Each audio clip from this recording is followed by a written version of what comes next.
ಯಾವಾಗಲೂ ಒಂದೇ ರೀತಿ ಮೊಟ್ಟೆ ಸಾಂಬಾರು ಅಥವಾ ಗ್ರೇವಿ ಮಾಡ್ತಿದ್ರೆ ಖಂಡಿತ ಈ ಸಂಡೇ ಈ ರೀತಿ ಟ್ರೈ ಮಾಡಿ ನೋಡಿ. ತುಂಬಾ ಸ್ಪೆಷಲ್, ಹಾಗೆ ಚಿಕನ್ಗಿಂತ ರುಚಿಯಾಗಿರುತ್ತೆ ಅಂತ ಹೇಳ್ಬೋದು. ಬನ್ನಿ ಶುರು ಮಾಡೋಣ. ಮೊದಲಿಗೆ ಸ್ಟವ್ ಹಚ್ಚಿ ಪ್ಯಾನ್ ಇಟ್ಟು 4 ಸ್ಪೂನ್ ಆಗುವಷ್ಟು ಎಣ್ಣೆ ಹಾಕಿದ್ದೀನಿ. ನಂತರ ಇಲ್ಲಿ ಬೇಯಿಸಿ ಸಿಪ್ಪೆ ತೆಗೆದಿರೋ ಅಂಥ ಮೊಟ್ಟೆನ ಹಾಕಿ ಪ್ಯಾನ್ಗೆ ಅಂಟಬಾರ್ದು ಅಂತ ಈ ರೀತಿ ಪ್ಯಾನ್ನ ತಿರುಗಿಸ್ಕೊಳ್ತಾ ಫ್ರೈ ಮಾಡ್ಕೊಳ್ಳಿ. ಹೀಗೆ ಉಪ್ಪು ಖಾರ ಎಲ್ಲ ಹಿಡಿಯೋದಕ್ಕೆ 1/4 ಟೀ ಸ್ಪೂನ್ ಆಗುವಷ್ಟು ಖಾರದ ಪುಡಿ, 1/4 ಟೀ ಸ್ಪೂನ್ ಉಪ್ಪು, 1/4 ಟೇಬಲ್ ಸ್ಪೂನ್ ಆಗುವಷ್ಟು ಅರಿಶಿನ ಹಾಕಿದ್ದೀನಿ. ಎಲ್ಲ ಚೆನ್ನಾಗಿ ಹಿಡಿಯೋ ಥರ ತಿರುಗಿಸ್ಕೊಳ್ತಾ ಫ್ರೈ ಮಾಡ್ಕೊಳ್ಳೋಣ. 1 ರಿಂದ 2 ನಿಮಿಷ ಲೋ ಟು ಮೀಡಿಯಮ್ ಫ್ಲೇಮಲ್ಲೇ ಫ್ರೈ ಮಾಡಿದ್ರೆ ಆ ಮೊಟ್ಟೆ ಮೇಲೆ ಲೇಯರ್ ಥರ ಫಾರ್ಮ್ ಆಗುತ್ತೆ.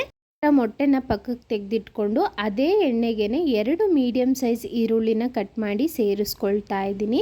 ಈರುಳ್ಳಿ ಕಂಪ್ಲೀಟ್ ಸಾಫ್ಟಾಗಿ ನಮಗೆ ಫ್ರೈ ಆಗಬೇಕು. ಈಗ ಮೀಡಿಯಮ್ ಫ್ಲೇಮಲ್ಲೇ ಚೆನ್ನಾಗಿ ಫ್ರೈ ಮಾಡ್ಕೊಳ್ಳೋಣ. ನೋಡಿ, ಈರುಳ್ಳಿ 1 ರಿಂದ 2 ನಿಮಿಷ ಆಗ್ತಿದ್ದಂತೆ ಒಂಚೂರು ಸಾಫ್ಟ್ ಆಗ್ತಿದೆ. ಈಗ ಇದಕ್ಕೆ ಖಾರಕ್ಕೆ ತಕ್ಕಂತೆ ಎಷ್ಟು ಹಸಿಮೆಣಸಿನ್ಕಾಯಿ ಬೇಕೋ ಅಷ್ಟು ತೊಗೊಳ್ತಾ ಇದ್ದೀನಿ. ನಾನಿಲ್ಲಿ 8 ರಿಂದ 9 ಹಸಿಮೆಣಸಿನ್ಕಾಯಿ ಹಾಕ್ಕೊಂಡಿದ್ದೀನಿ. ಯಾವುದೇ ರೀತಿ ಖಾರದ ಪುಡಿ ಎಲ್ಲ ಉಪಯೋಗಿಸೋದಿಲ್ಲ. ಅದಕ್ಕೆ ಖಾರಕ್ಕೆ ಎಷ್ಟು ಬೇಕೋ ಅಷ್ಟು ತೊಗೊಳ್ಳಿ. 2 ಇಂಚು ಶುಂಠಿ, 10 ರಿಂದ 15 ಎಸಳು ಬೆಳ್ಳುಳ್ಳಿನ ಹಾಕ್ಕೊಂಡಿದ್ದೀನಿ. ಎಲ್ಲವನ್ನು ಚೆನ್ನಾಗಿ ಫ್ರೈ ಮಾಡ್ಕೊಳ್ಳೋಣ. ನಮಗೆ ಮೆಣಸಿನಕಾಯಿ, ಈರುಳ್ಳಿ ಎಲ್ಲವೂ ಈ ರೀತಿ ಚೆನ್ನಾಗಿ ಫ್ರೈ ಆದಮೇಲೆ ಸ್ಟವ್ನ ಆಫ್ ಮಾಡ್ಕೊಳ್ಳಿ. ಒಂದು ಮಿಕ್ಸಿ ಜಾರ್ಗೆ ಎಲ್ಲವನ್ನು ಟ್ರಾನ್ಸ್ಫರ್ ಮಾಡಿಕೊಂಡು ಒಂದು ಸ್ವಲ್ಪ ಕೊತ್ತಂಬರಿ ಸೊಪ್ಪನ್ನ ಕಡ್ಡಿ ಸಮೇತನೇ ಹಾಕ್ಕೊಳ್ಳಿ. ಫೈನ್ ಪೇಸ್ಟ್ ಆಗಬೇಕು ಅಂದರೆ ಒಂದು ಸ್ವಲ್ಪ ನೀರನ್ನ ಸೇರಿಸ್ಕೊಂಡು, ನೋಡಿ ನಾನು ತೋರಿಸ್ತಿದ್ದೀನಿ ಅಲ್ಲ, ಇಷ್ಟು ನುಣ್ಣಗೆ ಪೇಸ್ಟ್ ಮಾಡಿ ಸೈಡ್ಗೆ ಇಟ್ಕೊಳ್ಳಿ. ಇದೇ ಪೇಸ್ಟ್ ಒಳ್ಳೆ ರುಚಿ ಕೊಡುತ್ತೆ ಸಾಂಬಾರಿಗೆ. ಈಗ ಅದೇ ಪ್ಯಾನ್ಗೆ ಮತ್ತೆ ಒಂದು 3 ಸ್ಪೂನ್ ಆಗೋಷ್ಟು ಎಣ್ಣೆ ಹಾಕಿ, 1 ಪಲಾವ್ ಎಲೆ, 1 ಏಲಕ್ಕಿ ಫ್ಲೇವರ್ಗೋಸ್ಕರ, ಒಂದು 4-5 ಕಾಳು ಮೆಣಸನ್ನು ಹಾಕ್ಕೊಂಡಿದ್ದೀನಿ. ಒಂಚೂರು ಬಿಸಿ ಆಗ್ತಿದ್ದಂತೆ ಈಗ ರುಬ್ಬಿ ಇಟ್ಕೊಂಡಿರೋ ಅಂಥ ಮಸಾಲೆನ ಹಾಕ್ಕೊಳ್ಳೋಣ. ಮಸಾಲೆನ ಆಯಿಲಲ್ಲೇ 1 ರಿಂದ 2 ನಿಮಿಷಗಳ ಕಾಲ ಫ್ರೈ ಮಾಡ್ಕೋಬೇಕು. ನೀವು ನೋಡ್ತಿರ್ಬೋದು, 1 ರಿಂದ 2 ನಿಮಿಷ ಆಗೋ ಅಷ್ಟರಲ್ಲಿ ಈ ರೀತಿ ಎಣ್ಣೆ ಎಲ್ಲ ಸಪ್ರೇಟ್ ಆಗಿರುತ್ತೆ ಮಸಾಲೆಯಿಂದ. ಈಗ ಇದಕ್ಕೆ 1 ಸ್ಪೂನ್ ಆಗೋಷ್ಟು ಧನಿಯಾ ಪುಡಿನ ಹಾಕ್ತಾಯಿದ್ದೀನಿ, 1/4 ಟೀ ಸ್ಪೂನ್ ಆಗೋಷ್ಟು ಅರಿಶಿನ ಹಾಕ್ತಾಯಿದ್ದೀನಿ. ಈ ರುಬ್ಬಕ್ಕೆ ಹಾಕಿರೋ ಅಂಥ ಮೆಣಸಿನಕಾಯಿ ಖಾರ ಕಡಿಮೆ ಇದೆ ಅನಿಸಿದ್ರೆ ಸ್ವಲ್ಪ ಮೆಣಸಿನ ಪುಡಿನ ಹಾಕ್ಕೊಳ್ಳಿ. ಆ ಮಸಾಲ ಪೌಡರ್ ಮಸಾಲೆ ಜೊತೆ ಚೆನ್ನಾಗಿ ಹೊಂದ್ಕೊಂಡ್ಮೇಲೆ ಈಗ ಸ್ಟವ್ನ ಲೋ ಫ್ಲೇಮಲ್ಲಿ ಇಟ್ಕೊಳ್ಳಿ. ಒಂದು ಸಣ್ಣ ಕಪ್ಪಲ್ಲಿ ಗಟ್ಟಿ ಮೊಸರನ್ನ ಆ್ಯಡ್ ಮಾಡ್ತಾ ಇದ್ದೀನಿ. ಈ ಗ್ರೇವಿನ ಮೊಸರು ಇಲ್ಲದೇನೂ ಮಾಡ್ಕೋಬೋದು. ಆದರೆ ಮೊಸರು ಹಾಕೋದ್ರಿಂದ ರುಚಿ ತುಂಬಾ ಚೆನ್ನಾಗಿ ಬರುತ್ತೆ. ಮೊಸರೇನಾದರೂ ಇಲ್ಲ ಅನ್ನೋರು ಸ್ಕಿಪ್ ಮಾಡ್ಕೊಳ್ಳಿ. ಈಗ ಎಲ್ಲವನ್ನು ಚೆನ್ನಾಗಿ ಮಿಕ್ಸ್ ಮಾಡ್ಕೊಳ್ಳೋಣ. ಮಸಾಲೆ ಜೊತೆ ಮೊಸರೆಲ್ಲ ಚೆನ್ನಾಗಿ ಹೊಂದ್ಕೋಬೇಕು.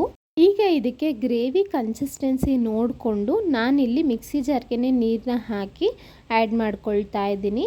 ಇಲ್ಲಿ ದೊಡ್ಡ ಗ್ಲಾಸಲ್ಲಿ 1.5 ಗ್ಲಾಸ್ ಆಗುವಷ್ಟು ನೀರನ್ನ ಹಾಕಿದ್ದೀನಿ.